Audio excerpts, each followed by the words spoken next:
section which concentrates upon how to enter into a marital relationship, how to look for a wife, and what are the kinds of women one should look for, what are the kinds of women one should avoid, what are the kinds of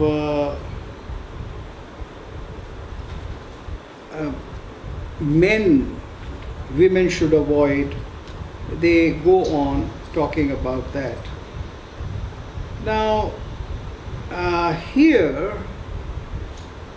there is a section which happens to mention a certain category of women, and I want to talk about that because that is important to show the status of women in ancient society and how women negotiated with different kinds of situations. That is, if they lost a husband, or if the husband kicked them out, or if they had to leave a husband because he was not worth living or it was not possible. So they would be talking about that, and we will go to the relevant section. And in this prescription, that the Nagarak should look for a wife, there is a general prescription that he should marry within the Varna. He should not try to marry a woman of higher Varna. He can marry somebody lower. So that's a general prescription which they give. And that way the order is laid for the women to whom you get married to. But then the question is, as I said earlier, that in this society, men of means were allowed to approach women other than their wives. So, who are those women? Whom you can approach legally, whom you can approach according to social sanctions. Of course, you can approach the courtesans, because going to the courtesan house is something which every well-to-do man takes pride in. Then, if you like, you can keep a woman which is called Punarbhu. That is somebody who has left her husband for whatever reason. If the husband was a inhuman character, or maybe the husband kicked her out or whatever. So there are women who look for relationships outside marriage, who come from broken marriages, and then they choose a husband or they choose a man and they become his mistress. So they come and live in their home, and that is called Punarbhu. So Punarbhu is a major category in the sexual life of ancient India. The Kama Shastra says that the woman should very carefully see the kind of man she can choose, and then she should go accept it, and she should start living in her house. Then there are prescriptions how she should treat the legal wives and the children and what she should do, etc., etc. But the Punarbhu is a, what shall we say, quasi-legal category. It is something which is accepted. So there were Punarbhus all the time. So the Nagarak can have a Punarbhu other than wives. The Nagarak can have relationships with some women who live only by themselves. They are women of means. They are called Swairani. They are women of means. They have enough money. They survive on their own. They have their preferences. They have their household, and but they are single. So to have a sexual relationship or to have an affair or a long-term relationship with a swairani is another kind. So he describes these 3, 4, 5 categories. Then of course he also describes some categories for very tamasic or perverted kind of people, that they can seek pleasure with women, nondescript women, or pleasure which is entirely physical, one night stand type of a thing.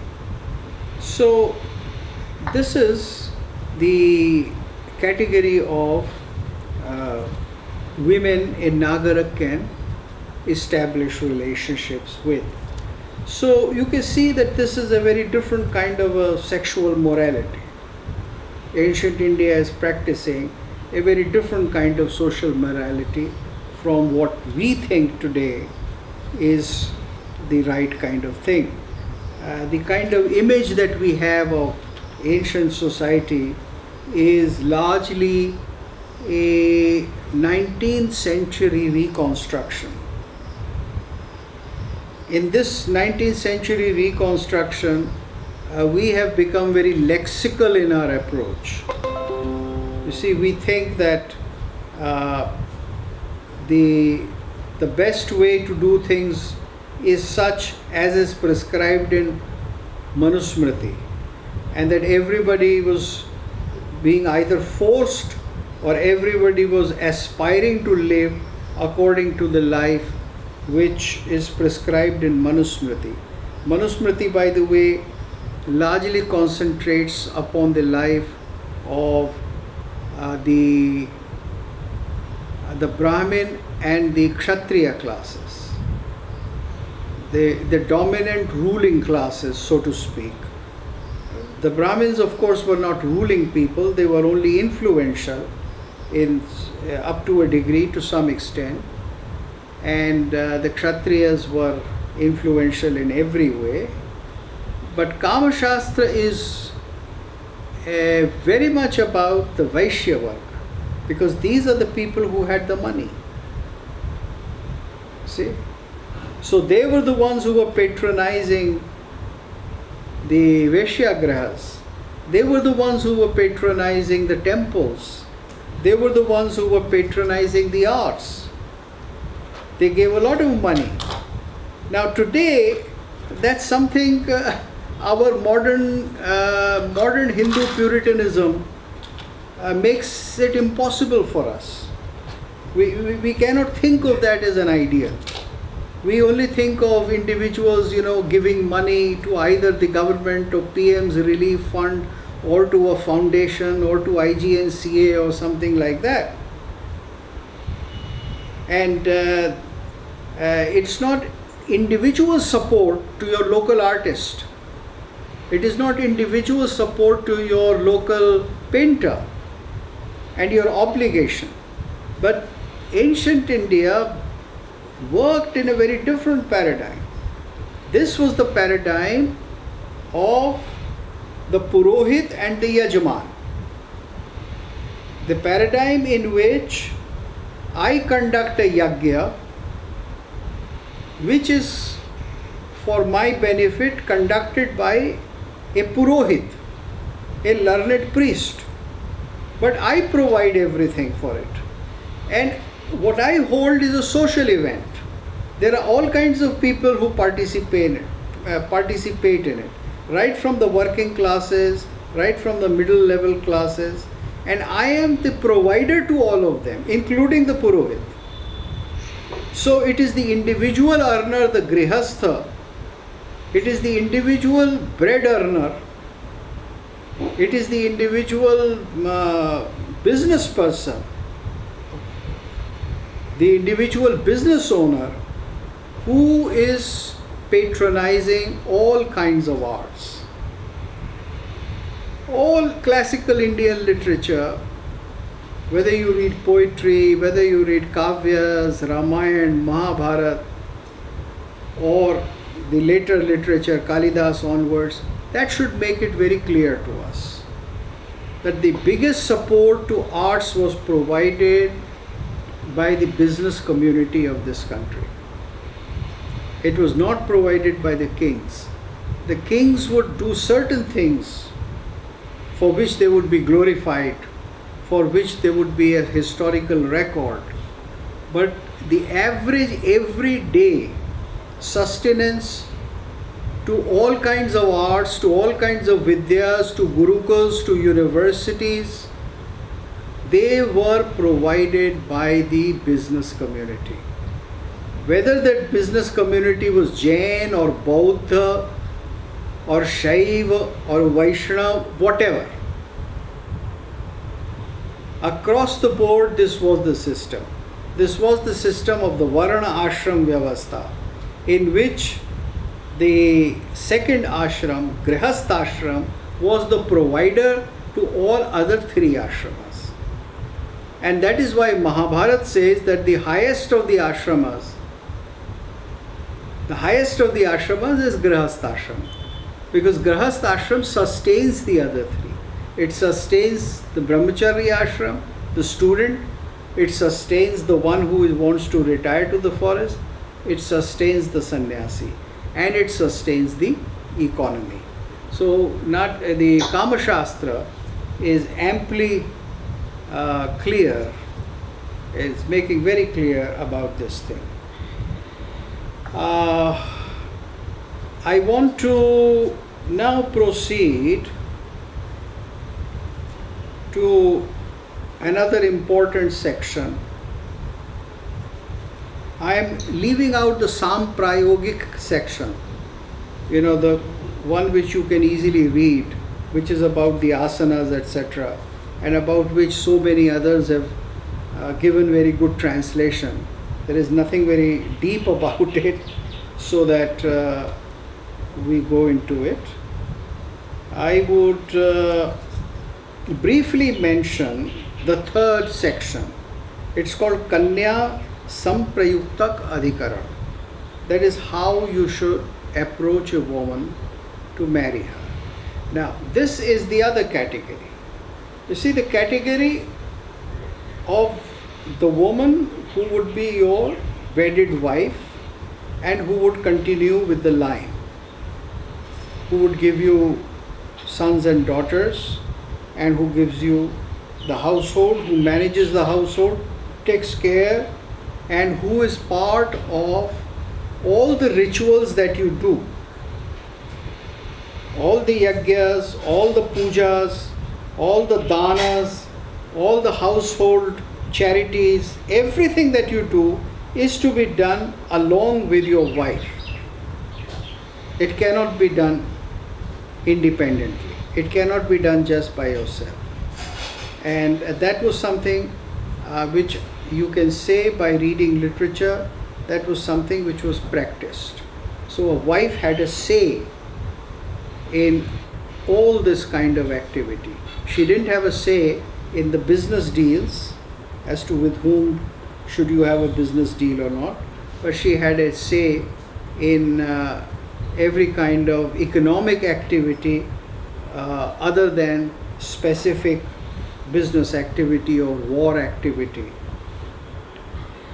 Now, here, the important thing is consummation of marriage.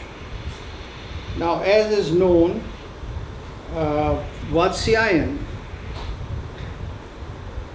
goes about it in a very sensitive manner. So he says that, look, consummation of marriage, what is called in Sanskrit as Kanya Vissambharana. I don't know, Vissambharana is a better term than saying deflowering or something like that. But he says that how should that be done? First of all, he talks about how to procure a wife. And the prescriptions of Kama Shastra are very clear. He says that it's not necessary that a young man should marry entirely according to the desires of his family. He looks for a girl, that they prescribe various ways of looking for a girl, finding certain means of women who can assist, finding certain means such as women who can assist you to approach a girl, how you can visit the girl. Maybe the girl is known to you since childhood, maybe she is a neighbor or somebody, and you can then convince her parents. And what are the different influences that you can exert on the family so that they accept you as a son-in-law. So there is a detailed description of these things, and that is something which is quite interesting, because those descriptions show the utility of all kinds of what is now called very often subaltern people in society. People who are not important, like an old servant or somebody who guards the stable, or somebody who is a very low status person in society. But such a person can be very useful in seeking communication with a girl whom you are in love with. So it's very interesting things that you have here. Now, when Vatsyayan defines the kind of women a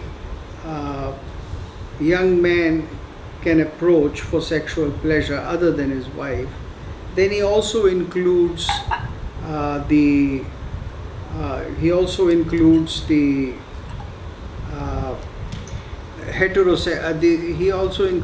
third gender people. And the third gender people in ancient society were largely in the ambit of sex workers. They would be used either for dance and music and that kind of activity, or they would be working at the Veshmagraha. So they are part of sex workers, broadly speaking, and that was the profession which was given to them. And they had their legal rights, and they also had their legal freedoms. For instance, it was not incumbent upon them to pay any taxes or to provide any daan or do any kind of obligation. You see, we must understand that in ancient society, there were certain things which were highly obligatory, which you had to do. You see, today, the modern citizen has to pay taxes and to keep out of crime, and that's about it. Maybe he or she may like to make a donation, but that was not the case in ancient society. In ancient society, you were obligated to support a very large number of people. A very large number of people had claim or a share in your income, and you were supposed to share it with them at different occasions in your life. Today it's just that you give some money to Hinjaras if somebody gets married, but that was not the case earlier. There were many occasions when you were obligated towards them. And similarly, there were various other sections of society which had to be provided for by the earner, by the one who had some kind of money. So that completes the kind of women or objects of sexual pleasure that a citizen was allowed. Now, I want to talk about this whole idea of choosing a partner. You see, a sexual partner. Who can be your sexual partner? Was every marriage an arranged marriage? This is a very important question. Would the girl have any right to marry and look for a husband whom she loves, and then what kind of marriage it would be and how you would conduct that marriage? Now you'd be surprised to know that Vatsyayan thinks that the best marriage is not the Brahma Vivah, that is the Vivah in which the parents conduct the marriage. But the best Vivah or the best form of marriage is Gandharva Vivah, what we call today love marriage. And he says that it is perfectly legitimate entirely legitimate for a person to marry a girl of his choice. Now there are of course certain methods which the person would have to employ, and some methods of course go to the extent of saying that everything is fair in love and war, that kind of a thing. But by and large what he says is that one should choose the girl by meeting her, maybe in a wedding or maybe in a public function or maybe in the garden, maybe at a picnic, maybe at the temple, maybe in a goshti, these seminars, etc., or at a tirtha. There are so many opportunities. And once you think that you would like to marry a girl, then they show the various ways of approaching her.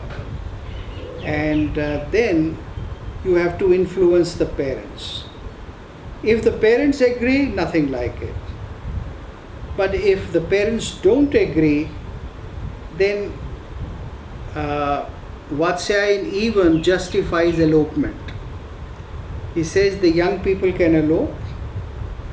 The young people can conduct a marriage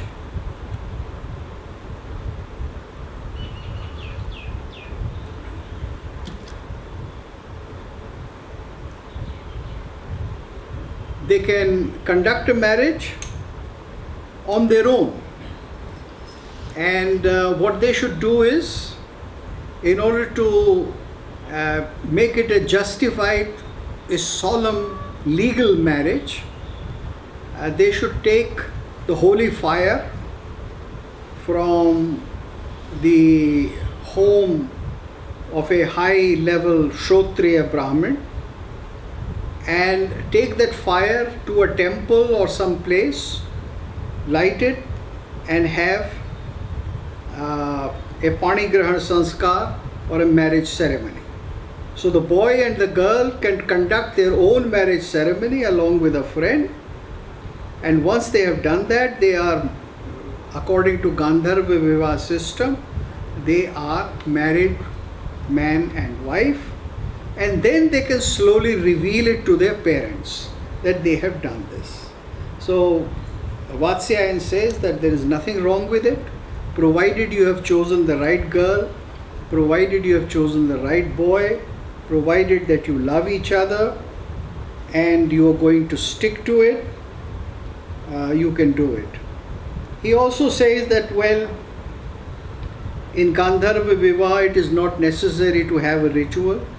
you can just go to bed and declare yourself a man and wife, and then reveal to others. So you can go to bed with a girl, dushayitva chayenam shanai swajanam prakashayet.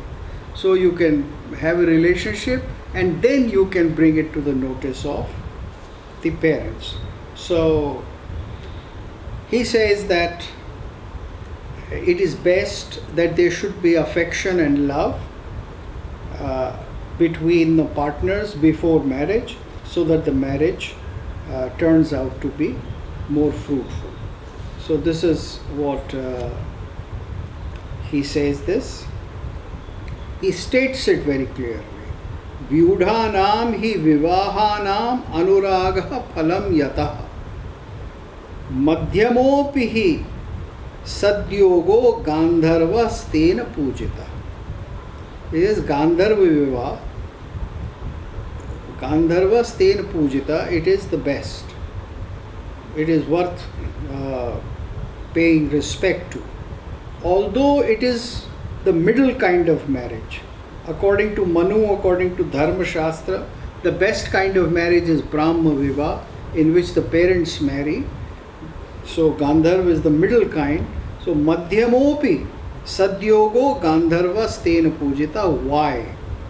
Because out of all systems, Vyudhanam hi Vivahanam Anuragaha Phalam Yata. Because here, affection is the basis. Because affection is the basis of Gandharva Vivaha, therefore it is something highly recommended. So Vatsyayan is in the favor of Gandharva Vivaha or love marriages. Now, the sections on other sections which I enumerated of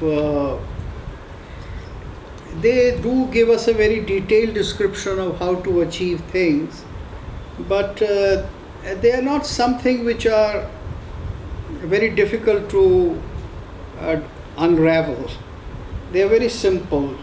You know, how to deal with go-betweens and how to reward them and things like that. And then the whole section on how to beautify yourself, what are the different kinds of mechanical methods that you can use, the dildos that you can use. All this is something very simple to follow. There is not much there to explain, but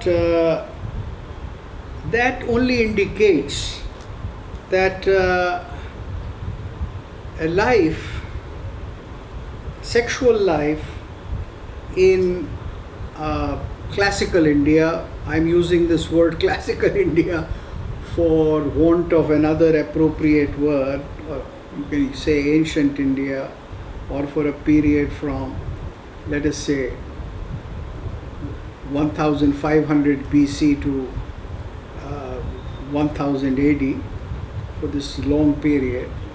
Now this is a period in which society